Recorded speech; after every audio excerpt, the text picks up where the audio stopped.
Bienvenidos, mi nombre es Carlos Castro. Vamos a ver los modelos de tipo ARMA. En estos modelos autorregresivos y de media móvil es muy importante cómo determinamos empíricamente P y Q, porque recuerden que nosotros en los datos de la vida real no conocemos el verdadero proceso generador de datos. Solo conocemos el verdadero proceso generador de datos si hemos simulado esos datos. Para determinar el orden adecuado de P y Q en un modelo ARMA, lo que vamos es a recoger el resultado de Walt, de la descomposición de Walt.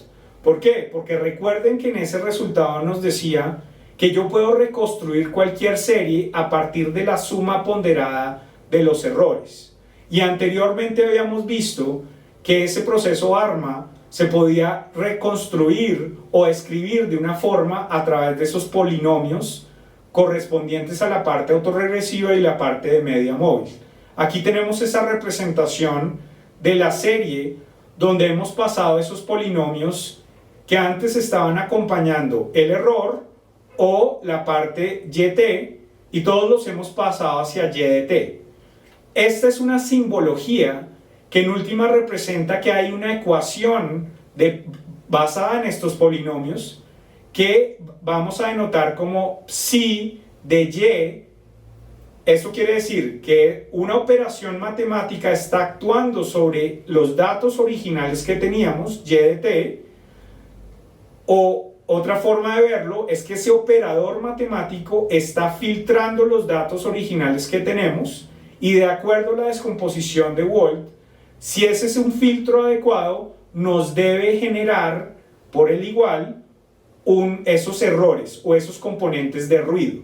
Y eso es precisamente un poco lo que es la metodología o el algoritmo para determinar cuál es el P o el Q adecuado.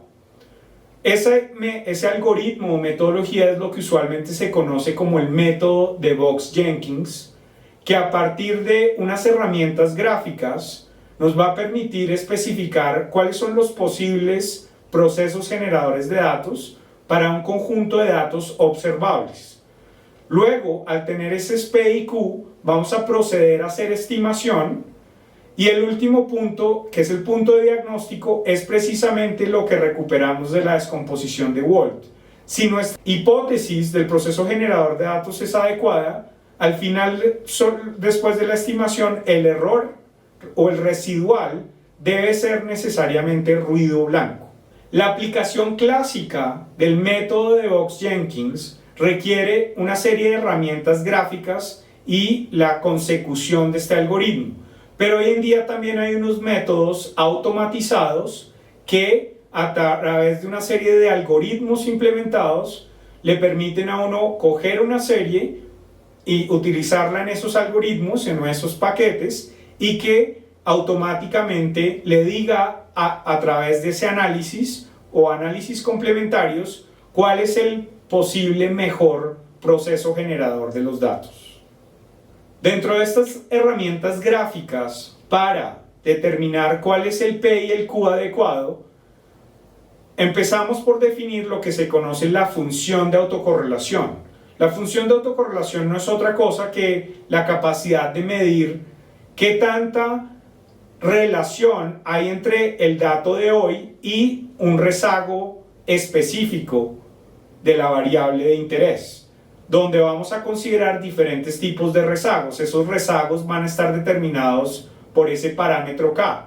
Entonces, el coeficiente de correlación de distancia temporal de orden 1 va a ser ρ sub 1, que va a representar la covariación entre y de t y y de t menos 1. Para la covariación de distancia temporal de orden 2 va a ser ρ2, que va a representar la covarianza entre yt y yt menos 2, y así sucesivamente. Esa covarianza en últimas lo que nos está diciendo es qué tanto se mueven los datos conjuntamente con sus diferentes rezagos.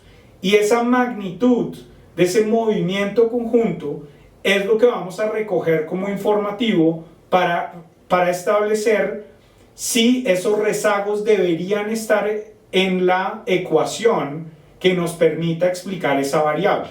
Es más fácil de entender ese uso dentro del contexto de los modelos autorregresivos, porque precisamente en esos modelos autorregresivos son cuando tenemos esos rezagos de la variable dependiente. Vamos a utilizar no solo la covarianza, sino que vamos a estandarizar por la varianza para calcular lo que se conoce como el coeficiente de autocorrelación.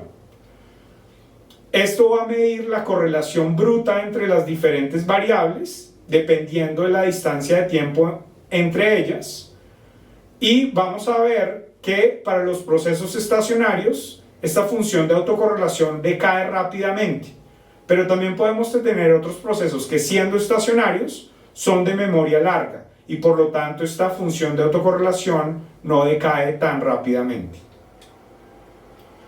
Aquí tenemos la forma en que se puede calcular la función de autocorrelación teórica del modelo autorregresivo de orden 1.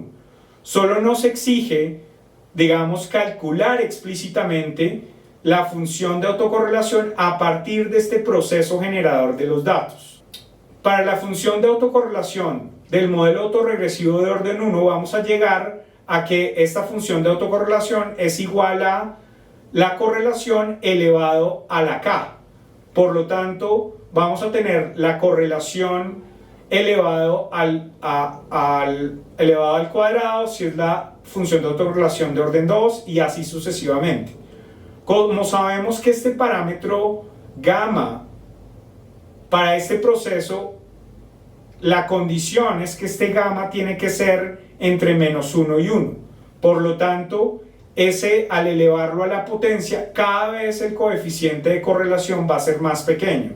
Entonces vamos a tener una serie de valores de los coeficientes de autocorrelación que van decreciendo. Podemos ver en la gráfica a la derecha la función de autocorrelación del modelo de orden 1, que como vimos anteriormente, teóricamente nos dice que va a decrecer. Ahora vamos a tener la función de autocorrelación para el proceso de media móvil. De nuevo, es la misma especificación y vamos aquí a encontrar primero las autocovarianzas. Pero como este proceso solo depende del error en el momento t y t-1, sabemos que la covarianza para momentos más allá de 1 automáticamente va a ser igual a 0. Por lo tanto, la función de autocorrelación solo está definida o se trunca para ese valor 1. Aquí tenemos lo que sería la función de autocorrelación para el proceso de media móvil y como podemos ver, solo tenemos ese punto por encima para el rezago de orden 1 y todos los demás puntos están acotados en esa zona azul. Hay un inconveniente con la función de autocorrelación simple, que es la que hemos estado mirando para esos dos procesos básicos que consideramos, el autorregresivo de orden 1 y el de media móvil de orden 1. Pero esto se generaliza para cualquier proceso autorregresivo o de media móvil o inclusive para el proceso ARMA. El problema de la función de autocorrelación parcial es que estamos considerando la covariación bruta entre y de t y sus respectivos rezagos. Hay un problema porque puede ser que si estamos considerando la covariación de orden 3, vamos a observar una correlación entre yt y y3, pero que no es exactamente por la correlación entre esos datos, sino que tenemos que y2 está intermedio ahí. Entonces puede ser que exista correlación entre y1 y y2 y y2 y y3. Por lo tanto, necesitamos netear cualquier distancia temporal intermedia para capturar una medición pura de la autocovariación temporal entre los datos. Y eso es precisamente lo que obtenemos a través de la función de autocorrelación parcial. Es decir, nos va a permitir eliminar el efecto de los rezagos intermedios. ¿Cómo lo vamos a eliminar? Lo vamos a utilizar también una especie de proyecciones ortogonales para limpiar por la influencia que tenga sobre la correlación de esos rezagos intermedios. Aquí podemos ver precisamente que esa función de autocorrelación parcial está definida sobre un proceso de residuos que vamos capturando entre los datos y sus rezagos intermedios. Esto nos va a permitir obtener una correlación neta entre las variables y las distancias temporales con sus respectivos rezagos. Retomando el punto de la función de autocorrelación simple y la función de autocorrelación parcial del proceso autorregresivo de orden 1, vemos que en este caso la función de autocorrelación parcial va a truncarse para el proceso de orden 1. Aquí tenemos la función de autocorrelación simple, donde vemos un decaimiento monótono después del primer rezago, mientras que en la función de autocorrelación parcial tenemos un truncamiento después de ese primer rezago.